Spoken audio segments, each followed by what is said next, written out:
is because of the pace that AI is moving, even the laggards will be forced to adopt different risk profiles because the technology is going to be providing so many great benefits and sold into the large enterprise for a long time. If someone could learn one lesson from your career journey, what do you want it to be? I think the biggest lesson that I would share with people would be perseverance. And so early in my career, I was in talent acquisition, started my own recruitment business. And it was through that process we decided to develop a video interviewing company. And this was one of the first video interviewing companies in the market. And it was before Zoom. And starting an interviewing technology company or a SaaS technology company anywhere is very challenging, but doing it in Milwaukee, Wisconsin was a challenge in and of itself to raise money, etc. So there was some extreme highs, certainly some lows, but having faith and trust in yourself and continue to persevere is what I would tell people to do in their career. That's something we don't talk about a lot for us that don't live in the major cities in the country, but still, I mean, there's talent everywhere. There's good ideas everywhere. How did you navigate that, like getting funding when you're in Milwaukee? So those were not the hubs of not only early innovation, but because of that, there wasn't a lot of funding associated with that. Typically, you see that on the coasts, New York, San Francisco. But we were fortunate in the sense that our specific space, solving problems for talent acquisition, Milwaukee, believe it or not, has a pretty good mix of Fortune 500 companies, but more specifically, Manpower Group's global headquarters is there. Ciela was there.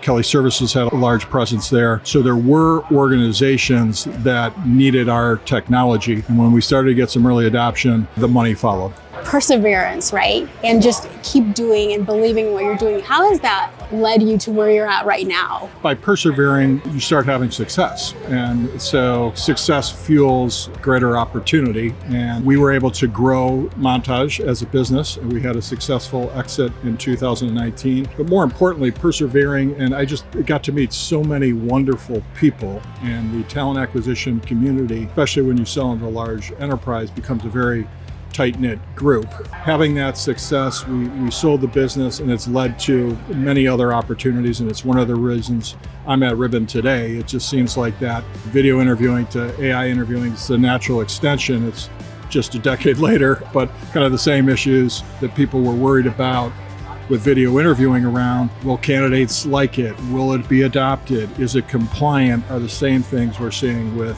AI technology. The difference is, I think AI in the world and even in talent acquisition is moving at such a faster pace.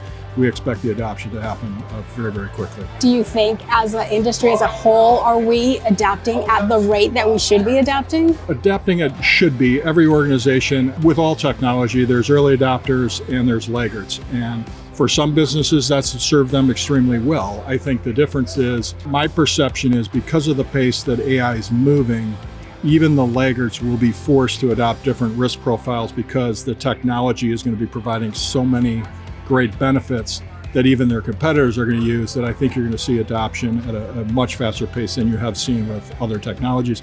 And I think we're already seeing that. I think in talent and dealing with people, it's a little different, especially from a candidate experience standpoint and from a compliance standpoint, but I think it's coming. So going back a bit to your career, are there any big regrets that you have, things that you wish you would have done? I think probably that would actually be more recently in my career. I think having owned my own business, I have a deep sense of loyalty, and I think sometimes that forces you to maybe stay in a scenario or a role that maybe you should have left earlier, but because you're loyal to the organization, the individuals, certain situations. But I don't have many regrets. I think the key is really how you treat people. All you have at the end of the day is your integrity, and whether you're selling technology, you're still dealing with people, and they remember that. And I think I've been able to see that over the course of my career, that people you saw a decade ago, if you treat them fairly, they're willing to have conversations with you, they're willing to network with you. Tell me a bit about the team at Ribbon, because I've heard it's one of the best teams out there. I think it is as well. I think it's a tremendous mix of some of the top technologists in the world, as well as experienced individuals that have scaled SaaS technology and sold into the large enterprise for a long time. So I think it's a good combination of people that understand what it's going to take beyond the technology to be successful. And that can be hiring the people around you. And I think first and foremost, you're only as good as your people. And so we've been very blessed to have a great foundation of a team.